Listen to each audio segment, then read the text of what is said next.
오늘 이 본문 말씀은 침례 요한의 사역에 대해서 말해주고 있습니다.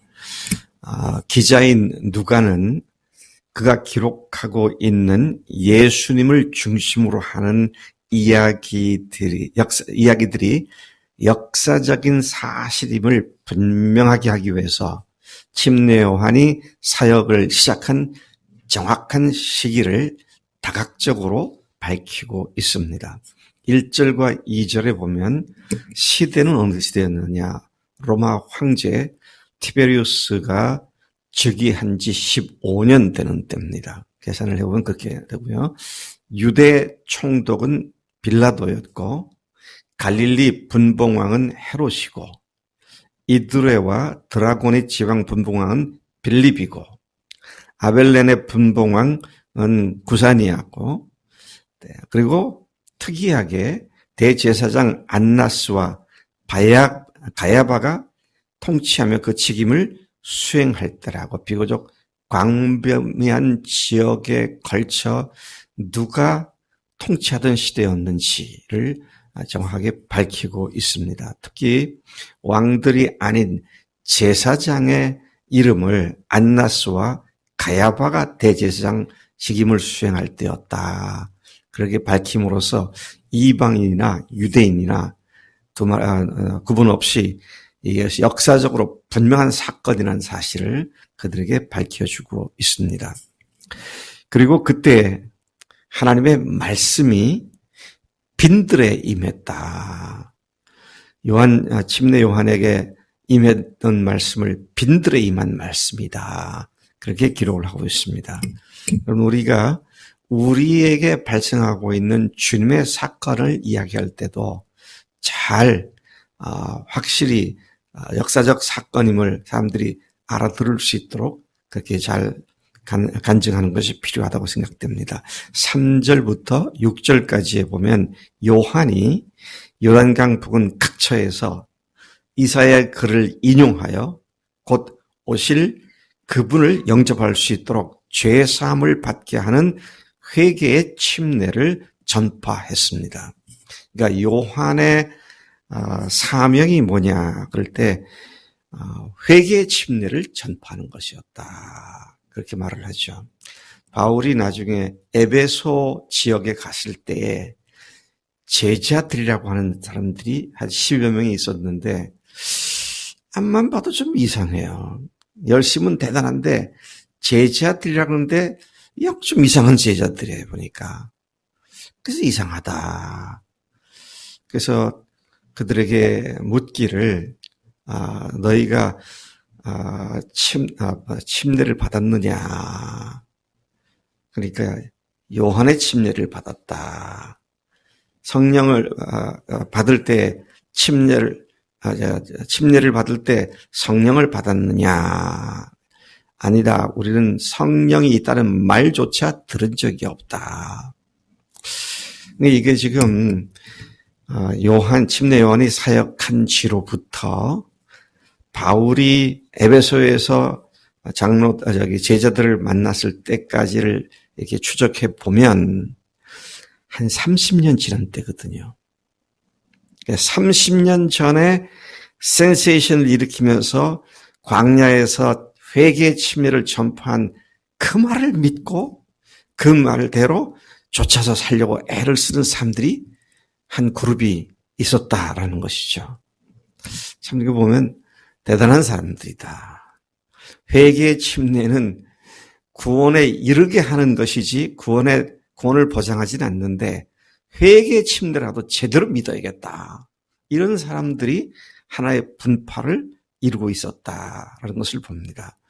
회개에 대한 강조는 가상하지만 회개만으로는 끝을 내지 못합니다. 회개 다음에는 이제 주님과 영원한 사랑의 관계, 하나님과 우리와의 관계, 종과 주의 관계, 왕과 신하의 관계가 맺어져야 이제 구원을 받는 것이죠.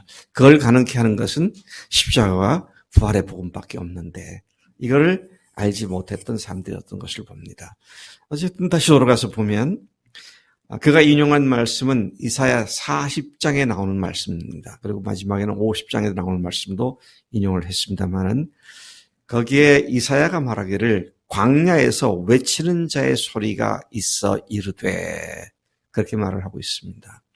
침례 요한이 내가 광야에서 외치는 자구나. 외치는 소리구나. 외치는 소리는 자기 영광을 취할 이유가 없습니다. 소리로서 역할하면 다 되는 거죠. 근데 침례 요한이 그렇게 살더라고요. 도시에 나가서 사람들한테 인정받고 추앙받고 그게 아니라 여전히 빈들에서 살고 그러다가 잡혀서 죽임을 당하는 그런 외로운 광야에서 외치는 자의 소리였구나 하는 것을 봅니다. 그의 핵심이 뭡니까? 외치는 내용의 핵심이 뭡니까? 그건 주의 길을 준비하라는 겁니다.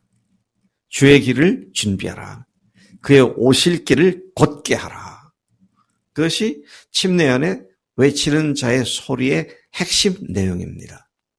여러분, 예수님을 주님으로 모시고 구원받지만 그 앞에 회개가 없으면 구원은 없습니다. 회개가 없는데 어떻게 구원이 있어요? 죄를 그대로 갖고 있는데.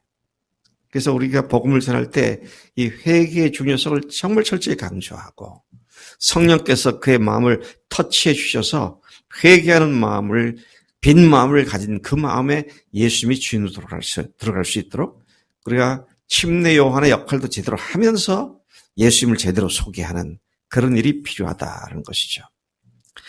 그는 자기의 자신의 정체성을 주의 길을 준비하는 자, 또 광야에서 외치는 자로 알고 그런 사역에 집중한 사람이었음을 봅니다. 어떤 인간적인 욕심이나 야망을 갖고 있지 않았다는 것이죠. 그는 단순히 자신을 광야에서 외치는 소리를 여겼고 외치는 자가 어찌 광야에서 외치겠습니까? 도시에 있는 많은 사람들, 니느웨 성이나 예루살렘 성이나 이런데 수십만, 수백만이 사는 사람들 앞에 나가서 외쳐야 되는데 그는 광야에서 외쳤다. 참 놀랍습니다. 광야에서 외치니까 어떻게 돼요? 사람들이 광야로 말씀을 들으러 나오잖아요. 네. 나에게 여건이 주어지지 않아서 사역을 할 수 없습니다. 다 헛소리입니다. 네. 내가 빈들에 가 있거나 사막에 가 있거나 태평양 한복판에 가 있어도 해야 할 일을 제대로 하면 하나님께서 사람들을 보내신다는 것이죠. 이건 성경의 원리뿐만 아니라 일반 세상 원리도 마찬가지입니다. 어떤 때는 누가 아주 맛있는 집을 소개하겠다고 차를 타라고 가서 보면 산 콜짝콜짝에 어느 집에 들어가잖아요. 사람들이 없는 저기 광야 같은 논밭 한복판에 데려갑니다. 근데 가보면 자동차들이 주차할 데가 없어요. 음식 맛도 소문나니까 사람들이 찾아간다고. 근데 생명의 말씀이 인서병지한테 있는데 왜 사람들이 안 와? 생명의 말씀이 누구한테 있어요? 민한이한테 있는데 왜 사람들이 민한이한테 안 와? 그럴 수가 없는 거죠. 말씀이 있으면 하나님의 말씀을 듣기를 원하는 사람들이 있고 사람들을 보내주신다. 그래서 그는 끝까지 광야에 외치는 자의 소리로서 사명을 다했던 것을 봅니다. 죄를 사해 주는 회개를 통해 마음이 골짜기같이 낮아진 마음이 오히려 평탄하게 되고 산처럼 높았던 마음이 낮아지게 되고 구부러진 마음이 곧게 되고 험한 마음의 길이 평탄하게 되는 그 사역을 바로 이 침례 요한이 했었다는 것이죠. 그래서 그러한 육체들이 하나님의 구원하심을 보게 될 것이라. 그런 말씀을 인용해서 이사야 말씀을 인용해서 그가 외친 것을 보게 됩니다. 낮아진 마음, 겸손한 마음, 주님 앞에서 곧게 바로 펴진 마음에 예수님이 주인으로 오실 수 있다. 이 사실을 다시 한번 깊이 생각하게 되는 것입니다. 요한이 말한 참된 회개는 어떤 겁니까? 회개에 합당한 열매를 맺는 삶입니다. 삶을 바꾸는 것이 진정한 회개다. 그걸 얘기하고 있는 것이죠. 자기에게 침례를 받으러 나오는 무리들에게 거침없이 말합니다. 독사의 자식들아, 마귀 새끼들아 하면서 장차 올 진노를 피하는 데만 관심을 두고 하나님 아브라함의 자녀들, 하나님의 백성이 되는 것에 관심이 없는 자들을 나무라고 있는 것을 봅니다. 야, 이거 참 기가 막힙니다. 자기 구원받는 데는 관심이 있는데 하나님의 백성인 교회를 이루는 데는 관심이 없는 사람들. 그때나 지금이나 똑같아요, 보면. 그러니까 시작은 했는데 무엇 때문에 시작했는지를 모르고 있는 거죠. 자, 그걸 책망을 하면서 회개하라고. 그들을 있어서 독사의 자식들이라고. 그렇게 말을 한 것입니다.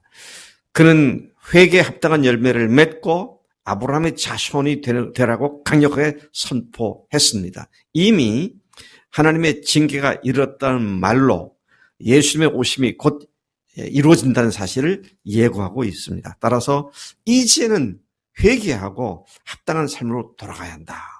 그런 내용이 그가 외쳤던 내용인 것이죠. 10절부터 마지막 14절까지 보면 그의 말에 반응하는 사람들에게 대하여 그들이 질문하는 것에 대하여 침례 요한이 답을 합니다. 첫 번째 반응하는 사람들은 무리들이라고 그랬습니다. 일반 사람들입니다. 예, 일반 사람들이었어요. 일반 사람들이 무리가 물었습니다. 그러면 우리가 무엇을 해야 합니까? 뒤에 나오는 또 다른 두세 번째 사람들 똑같이 묻습니다. 우리가 무엇을 하리까? 참 이걸 보면요. 사람들은 하나님 앞에 뭔가를 해야 한다는 강박관념이 굉장히 많은 것 같아요. 예. 나리 자매, 우리가 구원받기 위해서 회개하고 뭐 해야 돼?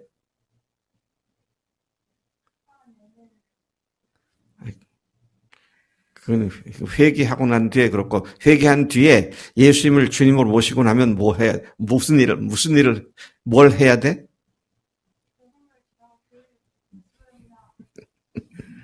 예, 좋아요. 다 좋은데, 그냥 간단하게 얘기하면, 뭘 하긴 뭘 해. 주님만 바라보면 되지.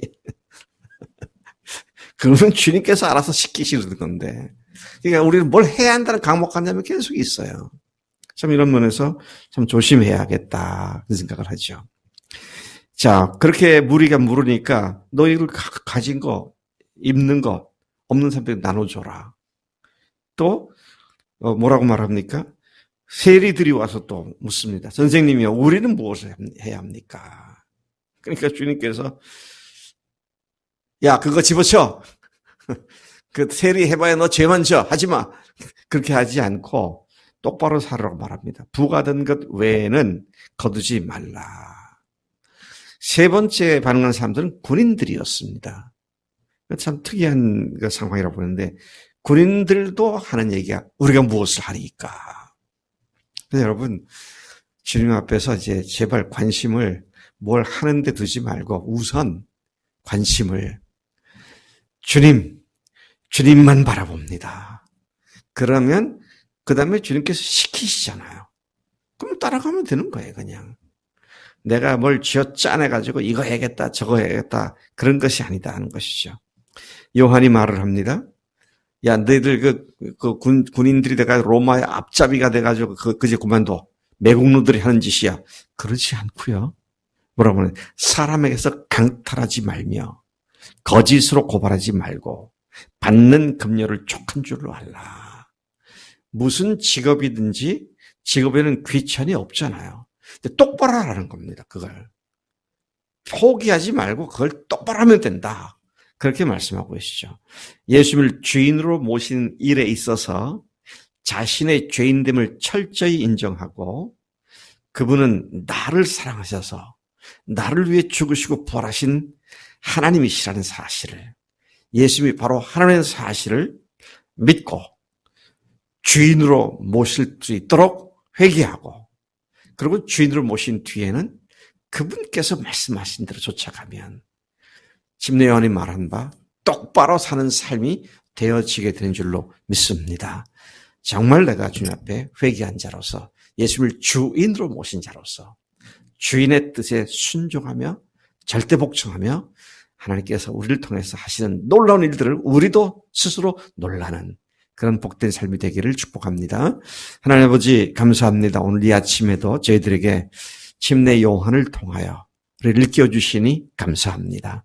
회개에 합당한 열매를 맺기 위하여 정말 내가 주인 된 죄를 철저히 주 앞에 회개하고 고백하고 그리고는 내 인생의 주인을 완전히 예수님으로 바꾸어서 주님께서 우리를 향해서 말씀하시는 그대로 내 삶이 변하여 주님을 기쁘시게 하고 주님이 얼마든지 사용하시는 우리의 인생이 되도록 역사하시는 줄로 믿습니다. 오늘도 주님만 바라보겠습니다. 믿음을 시작하게 하시는 분이시고 그 믿음을 완성시켜 주시는 예수님만 바라보겠습니다. 함께 하실 줄로 믿습니다. 감사하고 예수님의 이름으로 기도를 싸움나이다. 아멘. 아멘.